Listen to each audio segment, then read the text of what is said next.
지난 시간에 이어 오늘도 계시록 7장 말씀을 통해 주시는 은혜를 받기를 원합니다. 계시록 7장은 1절과 9절에서 각각 2일 후에 내가 보니 라는 말로 내용이 시작된다고 말씀을 드렸는데요. 이 두 개의 환상에 관한 말씀입니다. 먼저는 지난 시간에 살펴본 1절로 8절의 환상의 말씀은 하나님께서 택한 백성들에게 인을 치시는 내용이었습니다. 이 인을 치시는 것은 언제 6장에 이제 인이 떼어지는 내용을 살펴보고 7장이 나오고 있지만 시간상으로는 7장에 인을 치시는 내용이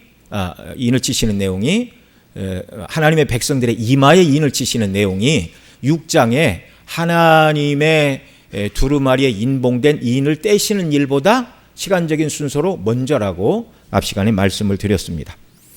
이 인침은 바로 예수님이 십자가에서 죽으시고 부활을 통하여 죄와 사망과 사단에게서 이기신 승리자가 되신 후 승천하시어 지상교회에 왕으로 등극하신 그분이 지상의 백성들에게 선물을 하사하여 주셨는데 그 선물이 바로 오순절 성령을 부어주신 일이라고 말씀을 드렸습니다. 택한 백성들에게 성령을 부어주시는 사건이 바로 인을 치시는 사건이다, 이 말씀을 드렸습니다. 성령으로 인치심을 통해 하나님의 소유임을 선포하시고 또 소유인 그들을 하나님이 보호하시고 지키는 것이 인을 치시는 내용이다. 이 두 가지를 집중적으로 지난주에 말씀을 드렸습니다.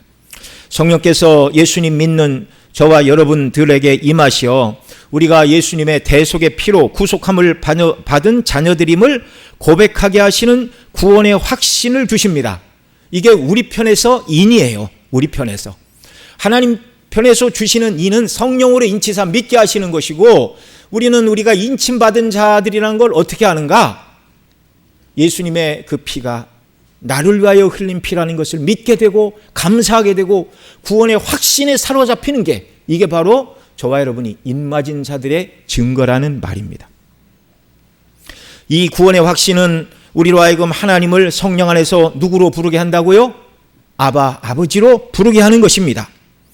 예수님을 나의 구주, 나의 남편으로 고백하고 이 땅을 살아가되 세상 사람들이 자기 자신의 육신의 원리를 기쁘게 하기 위하여 살아가는 삶이 아니라 나의 구주이고 남편 되신 그분의 기쁨과 즐거움을 위하여 내 삶을 드리고 시간을 드리고 인생의 목적을 설정하고 살게 하는 은혜, 이게 인맞은 자들에게 나타나는 삶의 표징이라는 말입니다.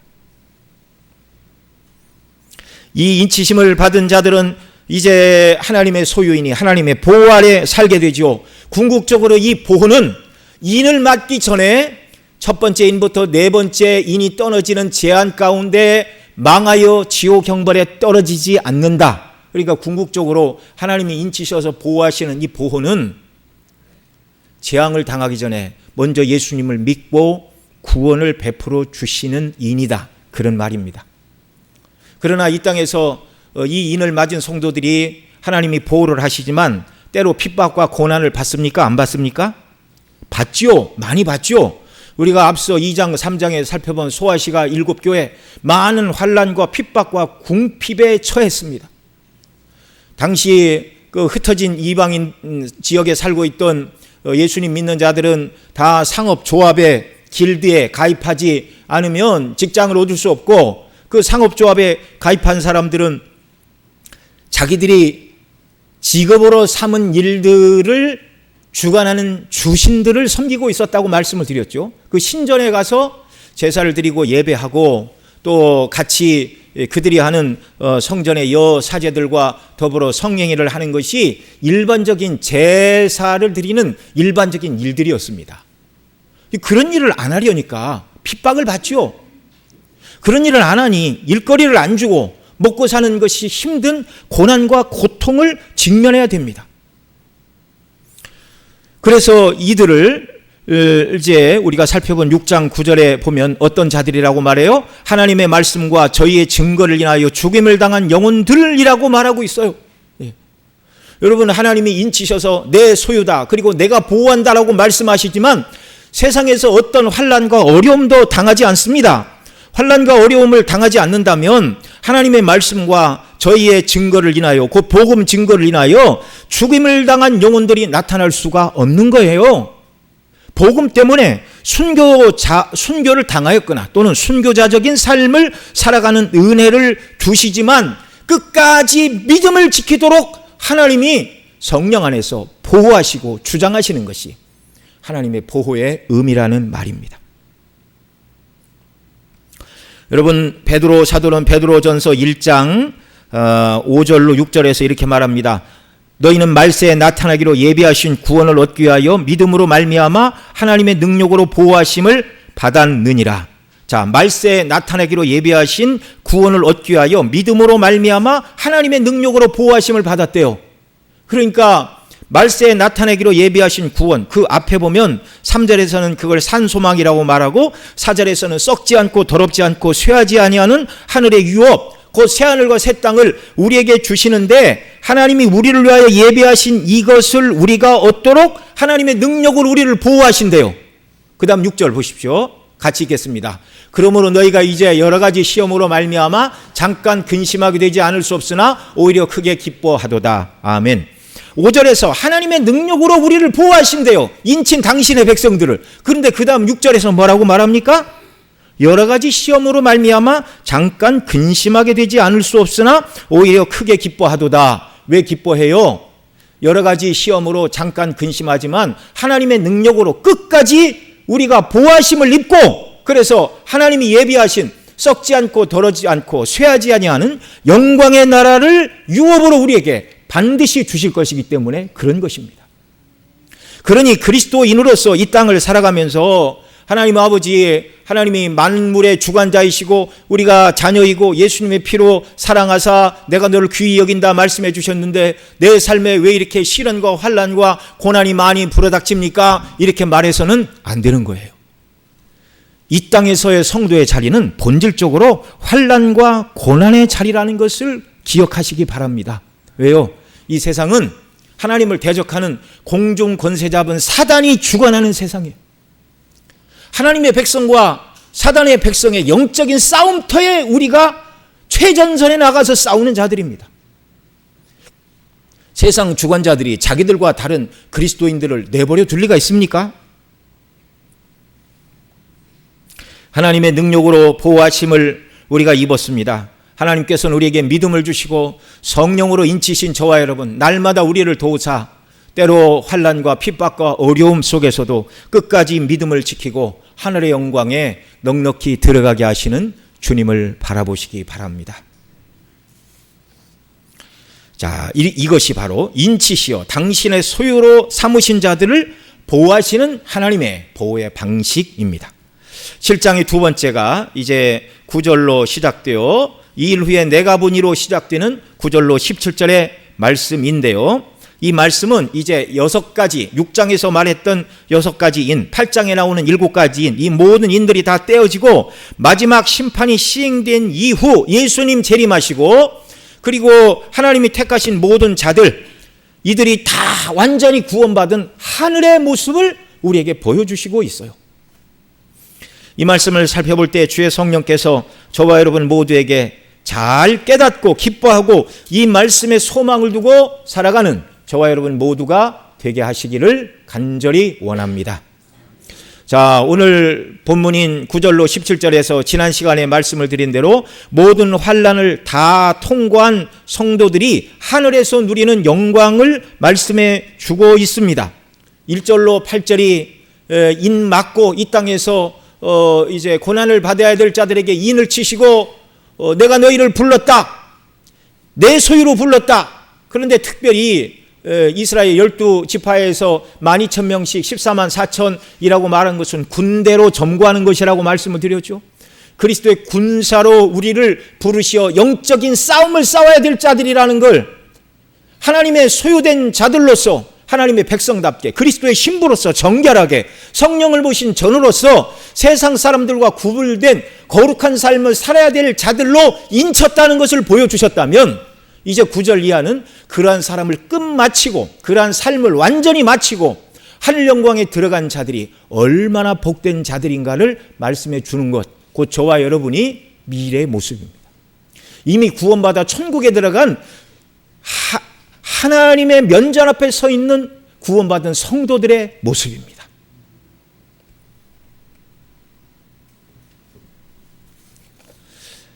자, 이 세상에서 모든 환난과 고난과 어려움을 통과하고 구원받은 하나님의 백성들을 오늘 본문 9절에서는 뭐라고 말씀하고 있죠? 먼저 9절 같이 읽습니다. 시작. 이 일 후에 내가 보니 각 나라와 족속과 백성과 방언에서 아무라도 능히 셀 수 없는 큰 무리가 나와 흰옷을 입고 손에 종려가지를 들고 보좌 앞과 어린 양 앞에 서서, 자, 여기 하늘에 들어간 자들을 말할 때 우리 하나님의 입맞은 자의 수는 얼마라고 그랬죠? 14만 4천이라고 그랬는데 여기서 9절에서는 구원받은 하나님의 백성들을 뭐라고 표현합니까? 아무도 능히 셀 수 없는 큰 무리. 이 큰 무리가 상징수인 14만 4천입니다. 오늘 9절에서 말씀하는 아무도 능히 셀 수 없는 큰 무리들은 그 다음 이제 어디에서 나온 자들이에요? 자, 9절 상반절에 보면 어디에서 나왔어요? 각 나라와 족속과 백성과 방언 가운데서 나온 자들입니다. 이 나라와 족속과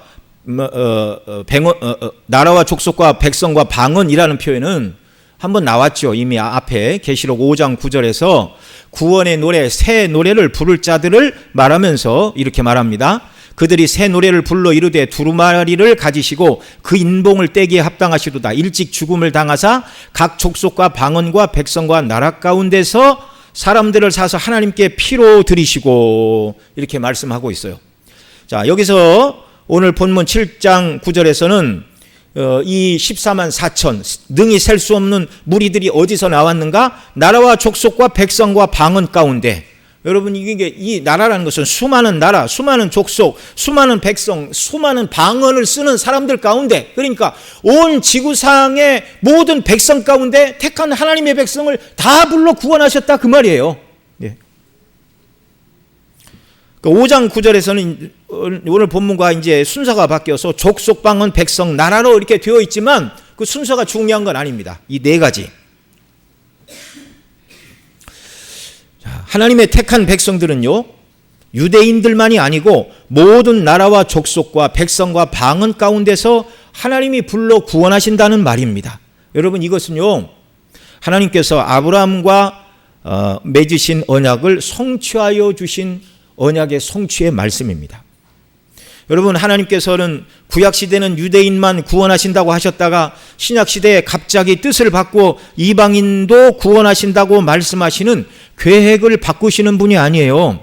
세대주의자들은 그렇게 성경을 해석합니다. 그 세대주의는 뭐라고 그러냐면 하나님의 본래 백성은 유대인들 뿐이다. 그리고 예수님이 이 땅에 오신 목적도 유대인들을 구원하러 오셨는데 유대인들이 예수님을 배척하고 십자가에 못 박고 이래서 유대인들이 하나님의 백성이 아닌 것으로 자처를 했기 때문에 예수님이 뜻을 바꿔가지고 이방인들을 구원하신 것이다. 그러니까 예수님이 이 땅에 오신 목적은 이방인 구원이 아니라 유대인 구원하러 왔는데 유대인들이 예수님을 받아들이지 않으니 임시적으로 이방인들을 구원하고 그 다음에 이제 훗날 다시 유대인들을 구원하실 것이다. 그렇게 말하면서 천국에서 1등 시민은 유대인이고 이방인인 저와 여러분은 2류 시민이라고 그렇게 성경을 해석합니다. 누가요?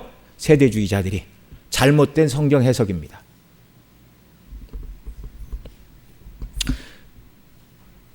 이 족속과 나라와 백성과 방언 가운데서 셀 수 없이 큰 무리들을 구원하시는 것은요, 하나님께서 창세전에 계획하신 일이고 창세전에 계획하신 그 뜻을 아브라함에게 밝히신 내용이에요.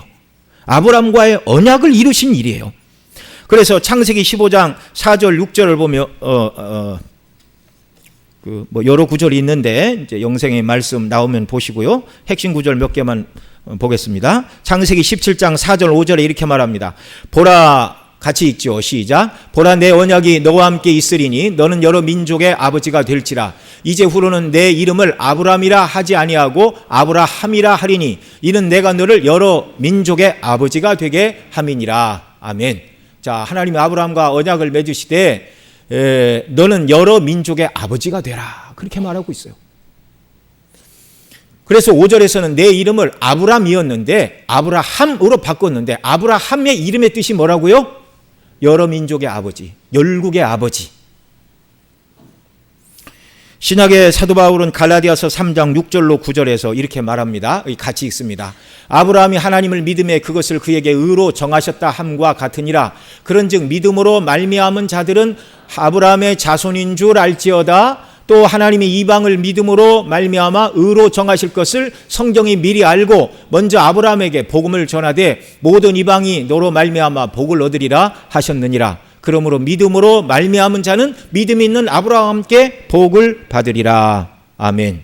자, 여기서 사도 바울이 분명하게 설명을 해주고 있죠. 열국의 아버지라고 아브라함을 부르신 이유를 설명하면서 아브라함이 하나님을 믿음에 그것을 그에게 의로 정하셨다 함과 같으니라. 이건 창세기 15장에 있는 말씀이죠. 15장에 하나님께서 아브라함에게 나타나셨어요. 아브라함아, 나는 너의 지극히 큰 상급이니라. 그러자 아브라함이 하나님, 저는 후사가 없습니다. 이 다메섹의 엘리에셀 종이 내 후사가 되겠습니다. 그러자 이 사람이 내 후사가 아니고 내 몸의 날짜가 내 후사니라 말씀하셨고 4절, 그러자 5절, 아브라함이 하나님을 믿음에 이에 의로 여기시고. 자, 아브라함이 무엇으로 의를 받았다고요? 의롭다 하심을 받았다고요? 믿음으로. 하나님의 약속을 믿음으로. 자, 그 말이에요. 아브라함이 하나님을 믿음에 그에게 의로 정하셨다함과 같으니 그런즉 믿음으로 말미암는 자들은 아브라함의 자손인 줄 알지어다. 아브라함도 하나님의 약속을 믿음으로 의롭다 하심을 받았고 이방인들도 무엇으로 의롭다 하심을 받는다고요? 율법을 행함으로가 아니라 믿음으로. 그래서 8절에서 하나님이 이방을 믿음으로 말미암아 정하실 것을 성경이 미리 알고 먼저 아브라함에게 복음을 전하되 모든 이방인이 너로 말미암아 복을 받으리라. 아브라함이 믿음으로 의롭다 하심을 받은 것처럼 후대의 모든 이방인들도 믿음으로 의롭다함을 받을 것이기 때문에 성경이 미리 알고 먼저 아브라함에게 복음을 전하되 이방인들이 너로 말미암아 복을 받으리라. 그러므로 믿음으로 말미암은 자는 믿음 있는 아브라함과 함께 복을 받을지어다. 예수님이 나를 위해 십자가에 죽으신 나의 구주이심을 믿는 믿음을 가진 저와 여러분이 진정한 아브라함의 참 후손, 영적인 이스라엘인 줄 믿으시기 바랍니다. 하나님의 구원 계획은 처음부터 이것이었어요.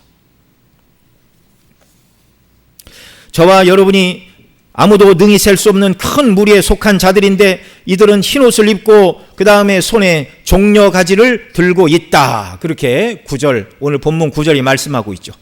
여러분, 흰옷을 입었다는 말씀은 무슨 뜻이죠? 흰옷을 입었다는 말씀을 오늘 본문 14절 하반절에서는 이렇게 설명합니다. 어린 양의 피에 그 옷을 씻어 희게 하였느니라.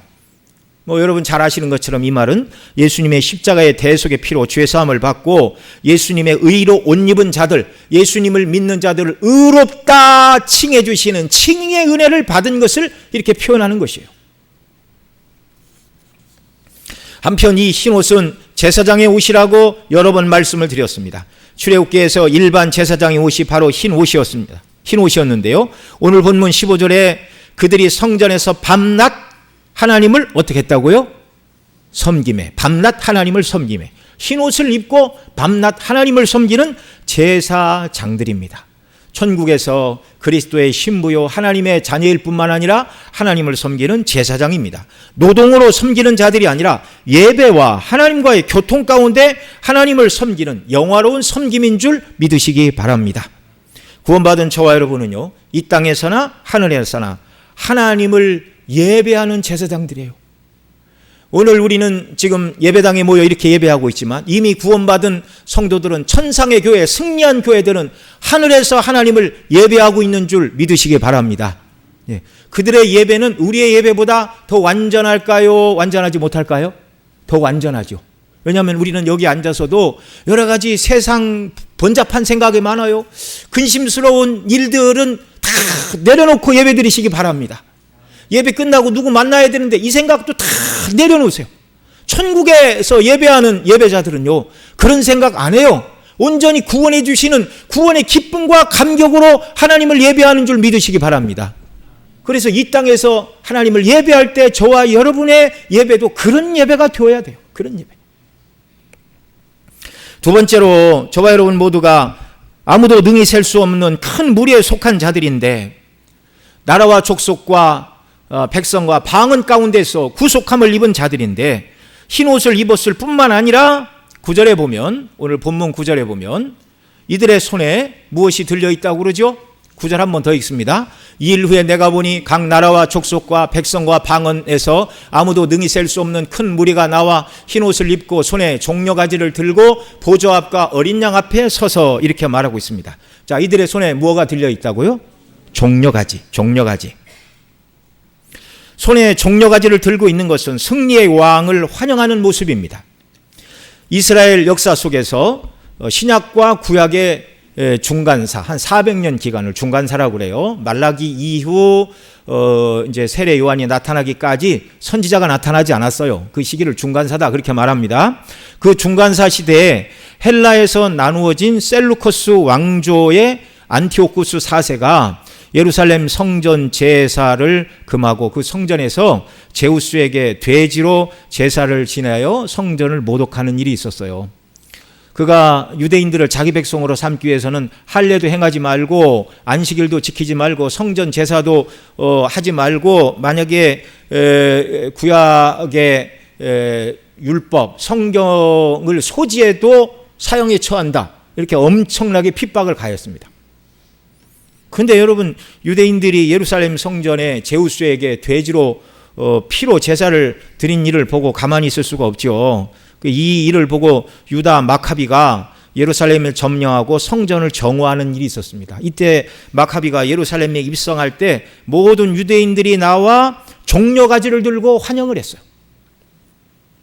이 종려가지의 더 분명한 쓰임새는 요한복음 12장 13절에 이렇게 말하고 있습니다. 요한복음 12장 13절, 12절, 13절 같이 읽겠습니다. 그 이튿날에 명절에 온 큰 무리가 예수께서 예루살렘으로 오신다는 것을 듣고 종려나무 가지를 가지고 맞으러 나가 외치되 호산나 찬송하리로다, 주의 이름으로 오시는 이 곧 이스라엘의 왕이시여 하더라. 네, 거기까지만 봅니다.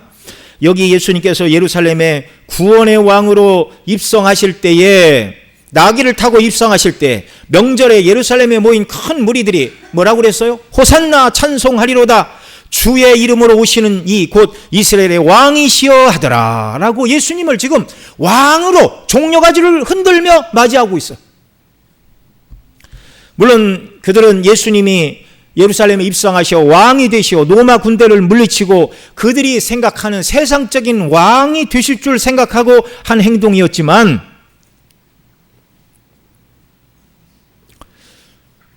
예수님은 진정한 의미의 왕이셨습니다. 물론 그들이 기대하는 기대를 충족시킨 왕은 아니었어요. 자신의 몸을 대속의 제물로 드리시기 위하여 십자가에서 죽으시고 부활하심을 통하여 죄와 사단과 죽음의 권세를 이기시고 이 승리를 당신의 백성들에게 주시는 만왕의 왕이요 진정한 왕이셨습니다. 그분이 승천하시어 왕으로 등극하셨고 새하늘과 새 땅에서 모든 구원받은 백성들에게 흰옷을 입혀주셨고 그들의 손에 종려가지를 들고 왕이신 하나님과 어린 양을 찬양하고 있다는 말입니다. 완전한 구원을 이루신 왕을 찬양하고 있는 거예요. 종려가지를 들고. 예수님께서 예루살렘에 입성하실 때는 사람들이 호산나 찬송하리로다, 주의 이름으로 오시는 이 곧 이스라엘의 왕이시여 라고 말하고, 자기들을 로마의 압제로부터 구원해 줄 왕이라고 예수님을 불렀지만, 오늘 본문 보좌에 앉으신 우리 하나님과 어린 양을 향해 이들은 뭐라고, 보좌에 앉으신 그분은 어떤 분이에요? 완전한 구속을 이루신 왕이에요. 완전한 구속을 이루신 왕. 그래서 이 하나님을 향하여 구원받은 하나님의 백성들이 구원하심이 보좌에 앉으신 이와 어린 양에게 있도다라고 찬양과 영광을 돌리고 있는 것입니다. 여러분 또한 손에 종려가지를 들고 있는 모습은요, 가을 추수를 다 마치고 초막을 짓고 초막절 또는 장막절, 수장절이라고 말하는 이 장막절의 명절의 모습이기도 합니다. 레위기 23장 40절에 보면요, 이 장막절에 무엇을 가지고 장막을 만들어야 되는가를 이렇게 말하고 있어요. 같이 읽습니다. 시작. 첫날에는 너희가 아름다운 나무 실과와 종려나무 가지와 무성한 나무 가지와 신의 버들을 취하여 너희의 하나님 여호와 앞에서 이레 동안 즐거워할 것이니라. 아멘. 자, 여기 장막을 짓 때 특별하게 가장 먼저 언급하고 있는 나무가 뭡니까?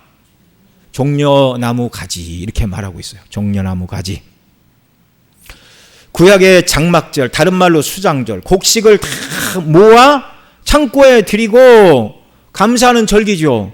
여러분, 이건 역시 상징적인 일이에요. 상징적인 일. 가나안 땅이 천국을 상징하는 것처럼 이 수장절, 곡식을 모아 드리는 것은, 그 가나안 땅에 그 백성이 들어간 것은 구원을 예표하는 것이었다면, 역시 수장절에 곡식을 모아 드리고 장막절을 지키는 것은 이제 하나님께서 당신의 백성을 천국으로 완전히 알곡을 추수하여 하나님 나라의 백성으로 삼으신 이 앞으로 일어날 사건을 내다보고 지키는 절기가 바로 장막절이라는 말입니다. 곡식을 거두어 드리고 감사하는 절기인데, 이 곡식은 천국의 알곡인 구원받은 성도들의 상징이에요. 그래서 오늘 본문 계시록 7장 9절로 17절 말씀은요, 마지막 심판 후의 모습, 예수님이 재림하시고 악인을 다 심판하시고 택한 백성을 구원하여 천국에 들이신 그 모습은 구약의 장막절이 말하던 그 모습의 완결판이라는 말입니다.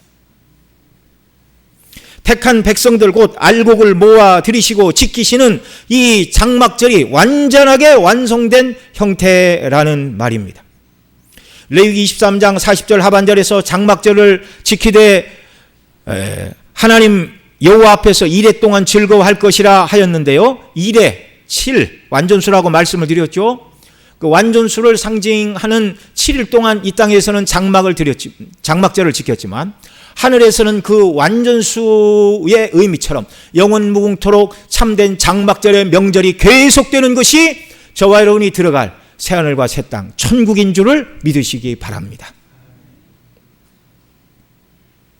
또 이 땅의 장막절에는 장막을 짓때 무엇으로 짓는다고 그랬어요? 종려나무 가지와 여러 가지를 가지고 지었지만, 하나님이 지으시는 완전한 장막절에서 장막은 무엇으로 짓습니까?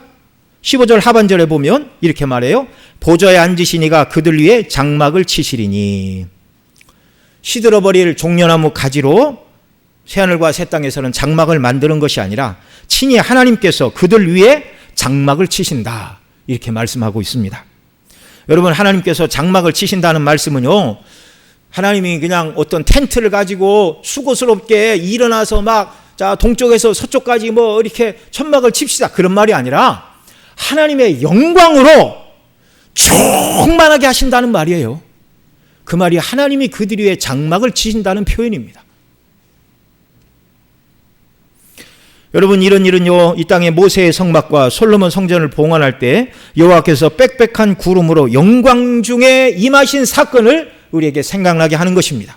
보좌에 앉으신 성부께서 그들 위에 장막을 치신다. 곧 흰옷을 입은 구원받은 자들, 곧 아무라도 능히 셀 수 없는 족속과 나라와 백성과 방언 가운데서 구원함을 받은 저와 여러분 모두 위에 하나님이 장막을 치시는데, 당신의 충만한 영광으로 우리를 뒤엎으신다, 그런 말입니다. 하나님 나라는 하나님의 영광으로 충만한 나라입니다. 어떤 금신도 염려도 걱정도 없고, 이제 뒤에 가서 16절 17절에 그걸 말하고 있죠.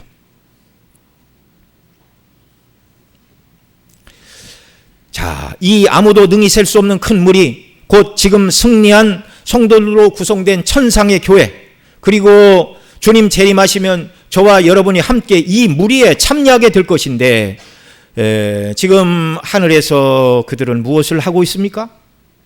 그들이 하나님을 노래하고 있어요.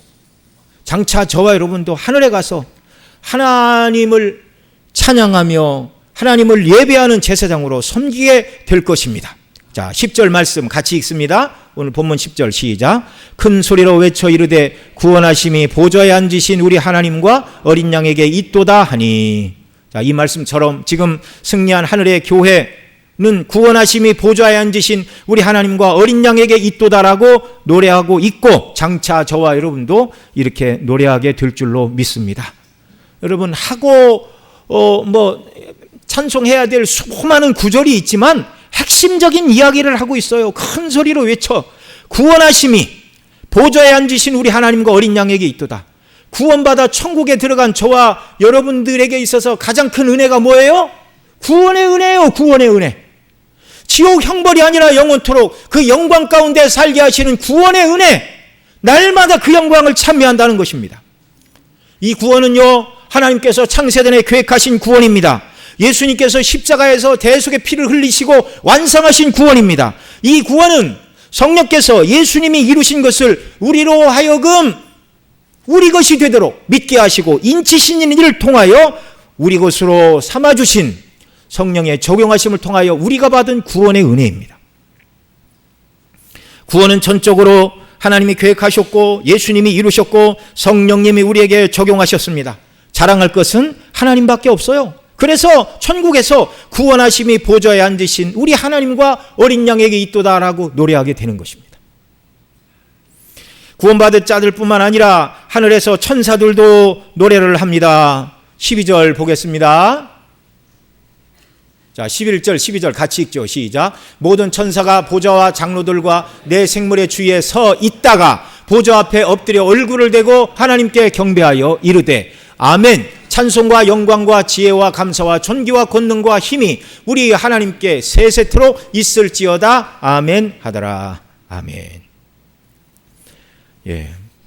여러분, 천사들도 보좌와 내 생물과 장로들 주위에 서 있다가 보좌 앞에 엎드려 얼굴을 하나님께 대고 경배하며 부르는 찬송이 이것이에요. 아까 10절이 구원받은 저와 여러분의 찬송이라면 구원받지 않았어요. 천사들은 죄를 지은 적이 없기 때문에 구원받을 이유가 없습니다. 그들은요 우리처럼 구원받아 하나님의 자녀가 아니라 여전히 천국에서 하나님을 섬기고 구원받은 저와 여러분을 섬기는 하나님 나라의 일꾼들이에요. 그들은 뭐라고 노래를 한다고요?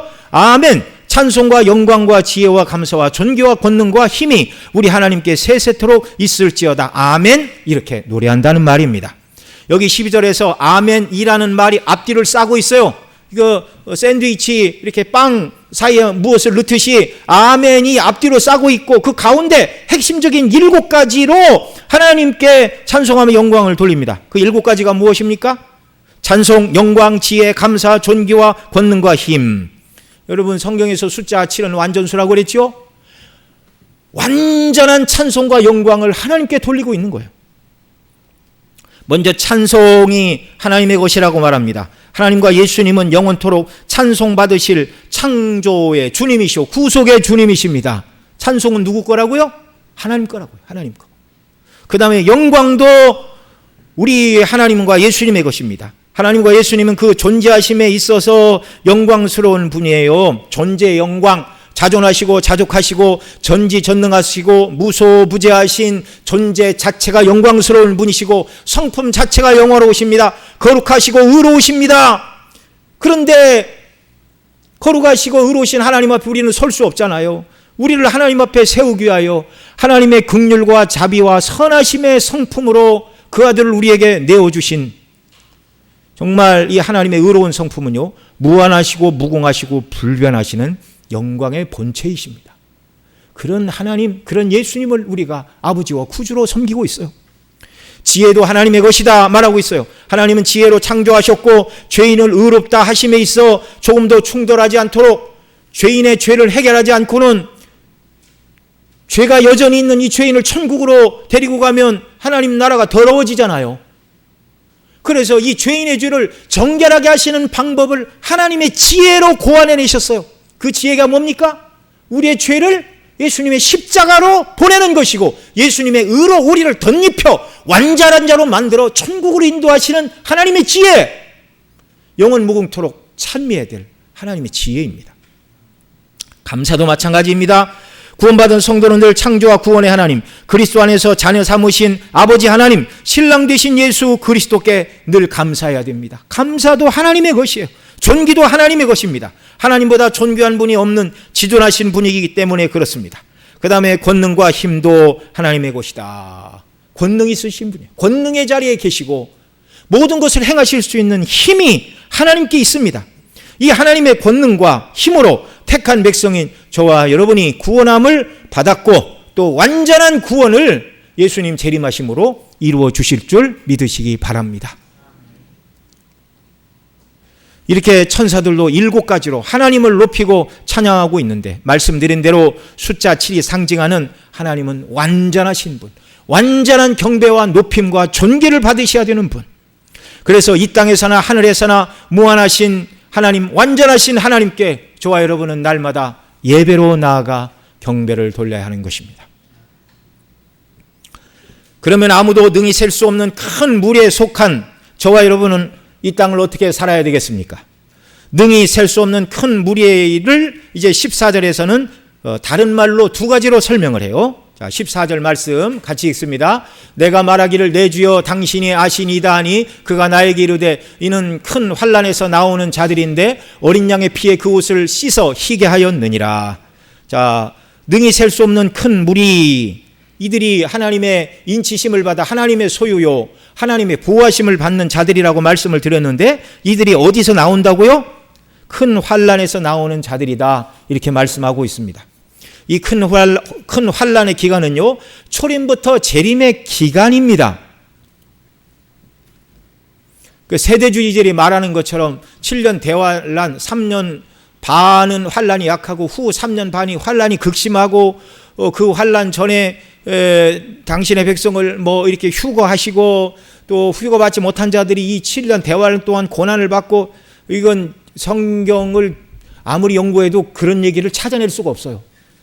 머리가 너무 좋은 분들이에요. 여러분이 환난은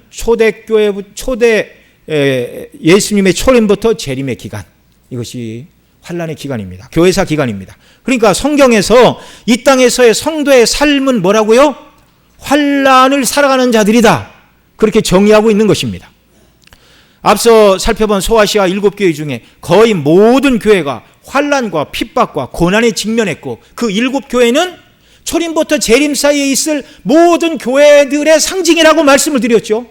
그 저와 여러분의 삶이 환난과 핍박과 고난에 직면한 삶이라는 거예요.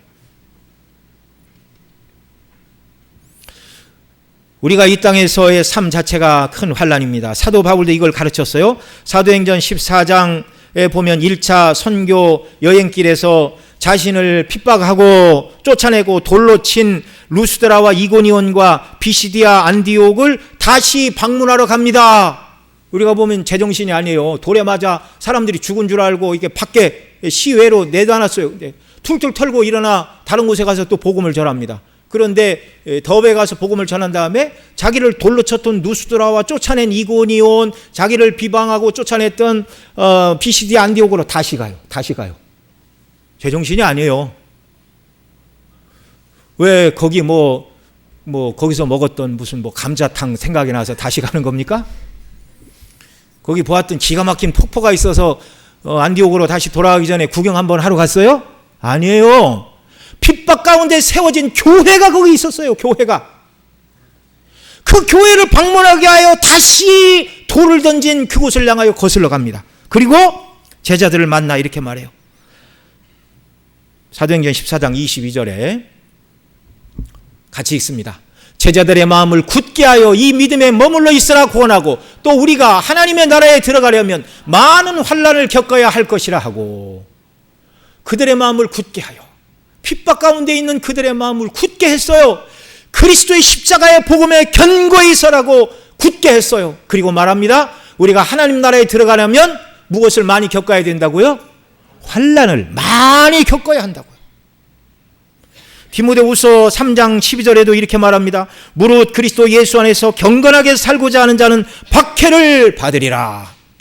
여러분, 예수님 뜻대로 이 땅을 살기를 원한다면 여러분 박해를 각오해야 되는 줄 믿으시기 바랍니다. 여러분, 우리가 사업을 하면서도 하나님 뜻대로 바르게 하려면 얼마나 어려움이 많아요. 그 어려움을 감내하면서 주님 바라보고 살아가는 것이 그리스도인의 삶이라는 것입니다. 성도의 이 땅에서의 삶은 기본적으로 환난입니다. 그러나 하늘에서는 무한하고 영원한 영광의 나라가 기다리고 있습니다. 여러분, 만일 오늘 본문이 말하는 것처럼 계시록 7장 19절로 17절, 특별히 16절, 17절이 말하는 마지막 천국의 영화로운 모습을 우리에게 보여주시지 않는다면 예수님 믿는 것이 환난이니 환난 가운데 살라라는 이 말씀을요 지키기가 우리는 너무너무 어려운 거예요. 핍박을 좋아할 사람이 누가 있습니까? 저도 그냥 성경이 정말 예수님 믿으면 모든 병에서 다 노임을 받고 사업도 잘 되고 몸도 건강하고 또 그래서 하나님이 사람들에게 주신 70, 80, 100살 이상을 다 이렇게 누리다가 하나님이 영광스럽게 고통도 없이 그냥 오늘까지 뛰고 오늘 밤에 하나님이 천국으로 데려가시는 그런 구원을 하나님이 예비하신다면 설교자가 얼마나 설교하기가 좋을까요? 근데 성경은 그렇게 말하고 있지 않습니다. 하나님의 뜻대로 살다 보면 많은 환난과 어려움을 겪는다 이렇게 말하고 있어요. 여러분, 그러나 하나님이 우리를 당신의 소유로 인치셨고 보호하기 위하여 인치셨고 성령을 주셔서 환난 가운데서도 그리스도 바라볼 때 이기게 하는 줄 믿으시기 바랍니다. 그래서 사도 바울을 통하여 고린도서 10장 13절에 뭐라고 그래요? 하나님은 너희에게 시험 당할 즈음에 시험 당함을 허락지 아니하시고, 그러니까 하나님 이게 너무 내가 감당하기 어려워요 그러면 그 시험이 당하지 않도록 시험을 피하게 해주시고 없애주신다 그런 말이에요. 그런데 그것만 있는 게 아니라 또한 시험 당할 즈음에 또한 피할 길을 내사 너희로 능히 감당하게 하시느니라 그렇게 말해요. 시험 당할 즈음에라고 말하니까 환난과 핍박과 고난이 없어졌다는 거예요? 안 없어졌다는 거예요? 안 없어졌다는 거예요. 그런데 시험 당할 즈음에 피할 길을 내사 그 피할 길은 우리에게 그 모든 시험을 능히 감당할 힘과 은혜와 능력을 부어주신다는 말씀이에요. 그래서 능히 감당하게 하신다는 말이에요. 그래서 이 모든 환난으로부터 저와 여러분을 구원해 내십니다. 이 환난으로부터 나온 자들이 앞서 살펴본 6장 9절 하나님의 말씀과 자기의 증거를 인하여 죽임을 당한 영혼들, 제단 아래에서 우리 피를 언제 갚아주시겠습니까? 라고 말했던 순교자와 순교자적인 삶을 살아간 자들, 그들이 환난에서 나온 자들이고 저와 여러분의 모습인 줄 믿으시기 바랍니다. 또한 14절에서 성도들 곧 아무도 능히 셀 수 없는 큰 무리들이 어떤 사람들이라고 말하고 있어요? 어린 양의 피에 그 옷을 씻어 희게 한 자들. 첫 번째로 이 말은 앞서 말씀을 드렸죠. 예수님의 대속의 십자가를 믿음으로 그 피로 더러운 죄를 씻고 하나님께서 의롭다 선언하여 주신 자들이다 라고 살펴보았습니다. 그런데 그런 뜻만 있는 게 아니에요. 두 번째 뜻이 있어요. 이 말씀에. 어린 양의 피에 그 옷을 씻어 희게 했다라는 말에 어린 양의 피는 예수님의 피지요. 그 옷을 씻어 희게 한 주체가 누굽니까? 성도들이에요. 성도들. 그래서 이 어린 양의 피에 그 옷을 씻어 희게 했다라는 말은 예수님을 믿음으로 의롭다 하심을 얻었을 뿐만 아니라 의롭다 하심을 얻은 자로서 대속의 피로 구속함을 받은 자녀답게 그리스도를 닮은 거룩한 삶을 살아가는 자들이라는 말입니다. 그런 의미가 두 번째 의미예요. 예수님은 마태복음 16장 24절에서 이렇게 말씀해 주셨어요. 같이 읽습니다. 이에 예수께서 제자들에게 이르시되 누구든지 나를 따라오려거든 자기를 부인하고 자기 십자가를 지고 나를 따를 것이니라. 여러분, 예수님이 행위 구원을 말씀하시는 게 아니에요. 구원받은 하나님의 자녀들을 향하여 너희가 정말 구원받은 하나님의 백성이요 내 제자라면 어떻게 살아야 되는가? 나를 따라와야 된다. 예수님을 따르는 사람이 뭐예요? 자기를 부인하고 자기 십자가, 곧 고난의 십자가를 지고 예수님을 따르는 겁니다. 이렇게 해야 그 행위로 구원받는다는 것이 아니라 은혜로 구원받은 사람들이 예수님을 모시고 예수님과의 생명의 연합 속에 성령의 도우심 속에 마땅히 가야 될 길이 자기를 부인하고 십자가를 지고 고난의 길을 가는 것이 성도의 이 땅에서의 삶의 길이라는 것입니다. 대속의 피를 믿고 거듭난 성도의 새로운 삶이 무엇인가를 우리에게 보여주시는 거예요. 우리 일곱 교회를 살펴볼 때 사대교회를 향하여 3장 5절에 이런 말씀이 있습니다. 그러나 사대에 그 옷을 더럽히지 아니한 자 몇 명이 내게 있어 흰 옷을 입고 나와 함께 다니리니 그들은 합당한 자인 연고니라.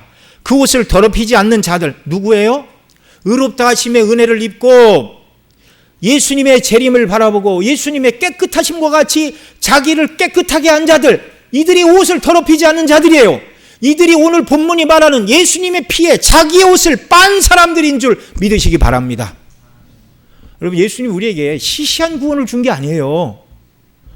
예수님 나를 위해 죽으셨어. 그걸 믿으면 구원받는다고 그러는데 난 구원받았으니 내 마음대로 세상을 살자. 그런 사람으로 만든 구원이 아니에요. 요한일서 3장 2절로 3절 같이 읽습니다. 시작. 사랑하는 자들아, 우리가 지금은 하나님의 자녀라. 장래에 어떻게 될지는 아직 나타나지 아니하였으나 그가 나타나시면 우리가 그와 같을 줄을 아는 것은 그의 참 모습을 그대로 볼 것이기 때문이니 주를 향하여 이 소망을 가진 자마다 그의 깨끗하심과 같이 자기를 깨끗하게 하느니라. 아멘. 다시 오실 주님, 부활의 주님을 다시 만날 소망을 가진 자들은 어떻게 산다고요? 그의 깨끗하심과 같이 자기를 깨끗하게 하느니라. 이것이 흰 옷을 입은 자들입니다. 그 옷을 더럽히지 아니한 흰 옷을 입은 자들입니다. 오늘 본문이 말하는 어린 양의 피에 그 옷을 빨아 희게 한 자들인 줄 믿으시기 바랍니다. 이러한 자들로 우리를 부르셨어요. 이런 사람이 앞서 말씀을 드린 계시록 6장 9절 하나님의 말씀과 자기가 가진 증거를 인하여 죽임을 당한 순교자와 순교자적인 삶을 살아간 자들이 역시 어린 양의 피에 그 옷을 씻어 희게 한 자들입니다. 계시록 12장 11절에는 이렇게 말해요. 같이 읽습니다. 또 우리 형제들이 어린 양의 피와 자기들의 증언하는 말씀으로써 그를 이겼으니 그들은 죽기까지 자기들의 생명을 아끼지 아니하였느니라. 그리스도인의 승리는 어떤 승리라고요? 어린 양의 피와 복음을 인해 죽기까지 자기 생명을 아끼지 않고 행하는 자들, 예수님 때문에 죽음으로 승리하는 자들이 그리스도인이라고 가르치고 있어요. 여러분, 제가 지금 너무 여러분 받기에 너무 부담스러운 지금 말씀을 만들어 전하는 겁니까? 아니에요. 주님의 말씀이에요. 주님의 말씀. 제가 없는 성경 구절 어디 끌어다가 말씀을 드리는 게 아니라 하나님의 백성들의 삶의 모습과 자리가 어디여야 된가를 말하고 있습니다. 이것이 내가 살아가야 될 삶의 모습이라고 한 번도 생각해 보신 적이 없으신 분들이 혹시 이 자리에 계신다면 눈을 뜨시기 바랍니다. 하나님이 베푸신 영광스러운 구원의 실체가 무엇인가를 보시기 바랍니다. 이건 우리를요 고통스럽게 하고 고난 가운데 밀어넣으려고 그러는 게 아니라 그 예수님과의 생명의 연합 속에 하나님을 섬기며 그것이 얼마나 복된 성도의 삶인가를 살아가는 자들에게 깨닫는 은혜를 주시고 이런 삶을 산 자들에게 하나님 나라에서 영원한 영광으로 하나님이 갚아주시는 줄 믿으시기 바랍니다.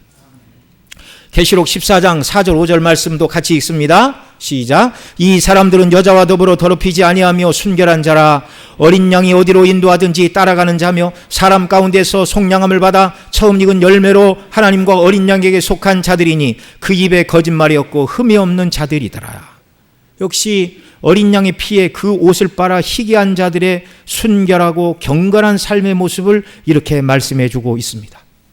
저와 여러분이 성령의 도우심과 능력 안에서 살아가야 될 목표, 성화의 목표입니다. 이런 자들에게 하늘에서 누릴 영광을 말씀합니다. 15절로 17절 같이 읽죠. 그러므로 그들이 하나님의 보좌 앞에 있고 또 그의 성전에서 밤낮 하나님을 섬김에 보좌에 앉으시니가 그들 위에 장막을 치시리니 그들이 다시는 줄이지도 아니하며 목마르지도 아니하고 해나 뜨거운 기운에 상하지 아니하리니 이는 보좌 가운데 계신 어린 양이 그들의 목자가 되사 생명수 샘으로 인도하시고 하나님께서 그들의 눈에서 모든 눈물을 씻어주실 것임이니라. 아멘. 이게 계시록 21장에 가면 이 내용을 길게 말하고 있어요. 길게 말하고 있습니다. 그래서 이제 계시록이 7단락으로 되어 있다고 그러는데 단락 곳곳에 마지막에 될 일들을 이렇게 보여주고 있어요. 두 번째 단락의 마지막 모습이 천국의 영광의 모습이고 7번째 단락의 마지막의 모습이 21장의 천국의 모습입니다. 자, 여러분, 장차 저와 여러분은요, 하나님의 보좌 앞에서 살아갈 자들이고, 저와 여러분은 하나님이 치신 장막, 앞서 말씀드린 대로 충만한 영광 가운데서 살아갈 자들인데, 우리에게 베푸실 그 영광의 삶을 16절, 17절에서 이렇게 말합니다. 자, 16절, 17절 우리 다시 한번 읽죠. 그들이 다시는 줄이지도 아니하며 목마르지도 아니하고 해나 아무 뜨거운 기운에 상하지 아니하리니 이는 보좌 가운데 계신 어린 양이 그들의 목자가 되사 생명수 샘으로 인도하시고 하나님께서 그들의 눈에서 모든 눈물을 씻어주실 것임이니라. 아멘. 장차 저와 여러분에게 우리 주님과 예수님, 하나님과 예수님이 이렇게 해주신다는 거예요. 이렇게 해주신다는 거예요. 예수님은 우리의 목자가 생명과 샘으로 우리를 인도하시고 하나님은 우리 눈에서 모든 눈물을 씻어주시는 때가 오는 줄 믿으시기 바랍니다. 주님과 목마름이 없고 뜨거운 기운에 상하지 않고 주님이 영원토록 우리의 목자가 되사 생명수 샘물로 시원케 하시고 우리 눈에서 눈물을 씻어주어 애통하는 것이나 고통받는 것이 전혀 없는 영광의 나라. 여러분, 지난 한 주간 살아가면서 알게 모르게 저와 여러분 눈물을 흘렸습니까? 흘리지 않았습니까? 눈물을 흘렸죠. 펑펑 흘리지는 않았지만, 눈물을 흘린다는 말이 무슨 뜻이죠? 뭔가 부족하고 아쉽고 고통이 있고 해결해야 될 문제가 있고, 그래서 늘 이 땅에서는 눈물을 흘리는 것입니다. 그러나 하나님 나라에서는요, 뭐가 없다고요? 눈물이 없다고요. 모든 필요가 다 채워졌어요. 완전하게. 천국은 배부른 게으름의 나라가 아닙니다. 한시도 지루할 틈이 없는 기쁨과 참된 만족의 나라임을 여러분 믿으시기 바랍니다. 그래서 사도 바울은 로마서 14장 17절에서 하나님의 나라는 먹는 것과 마시는 것이 아니요 오직 성령 안에 있는 의와 평강과 희락이다. 완전히 의로운 나라, 완전히 의로운 나라, 참된 평강의 나라, 평화의 나라, 희락의 나라, 기쁨의 나라입니다. 기쁨의 나라.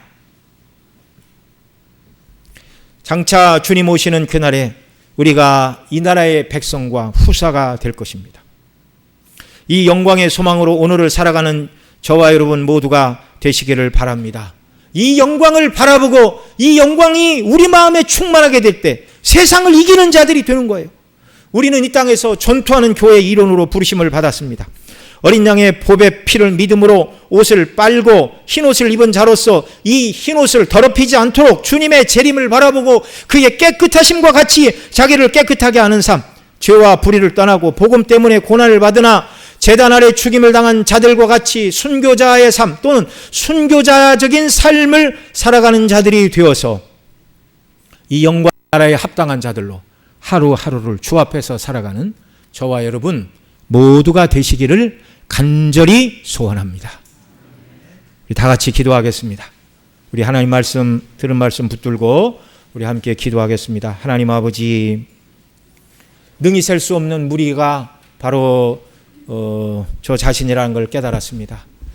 예수님 믿음으로 의롭다 하셨고 또 천국에 들어간 백성들은 그 예수님의 피에 옷을 빤 자들인데 정말 예수님의 살아가신 거룩한 삶을 살아가 전투하는 교회의 일원으로서 환난과 핍박 가운데서 죄와 사망과 어두움에 지는 자들이 아니라 성령의 도우심으로 날마다 싸워 이기고 주의 깨끗하심과 같이 우리 자신을 깨끗하게 지키고 주님의 거룩한 신부로 이 땅을 살아가는 은혜 우리 모두에게 베풀어 달라고 우리 통성으로 함께 기도드리겠습니다.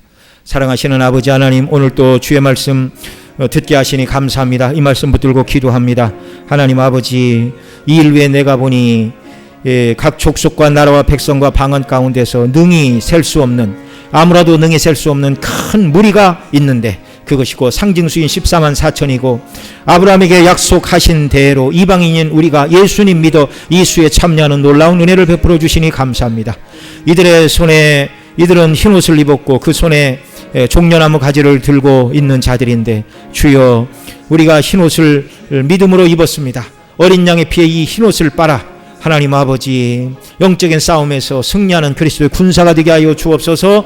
그리스도의 정결한 신부로서 아버지 하나님 주님만 기쁘시게 하는 삶을 살게 하시고 성령을 모신 전우로서 세속에 물들지 않는 자들이 될 수 있도록 은총을 베풀어 주시기를 간절히 빌고 원함을 두려옵나이다. 사랑하시는 아버지 하나님, 정말 주님 다시 오실 이 소망의 날을 바라보게 하여 주옵소서. 주를 향하여 이 소망을 가진 자마다 그의 깨끗하심과 같이 자기를 깨끗하게 하느니라라고 성경이 말씀하고 있는데 다시 오실 주님 바라보고 죄와 악과 세상으로부터 우리 자신을 정결하게 지키고 믿음을 따라 살아가는 존귀한 하나님의 백성과 자녀들 모두가 되도록 은혜 위에 은혜를 우리 주님 부어주시고 허락하시고 영광을 나타내 주시기를 원합니다. 존귀하신 우리 구주 예수님의 이름으로 기도드리옵나이다. 아멘.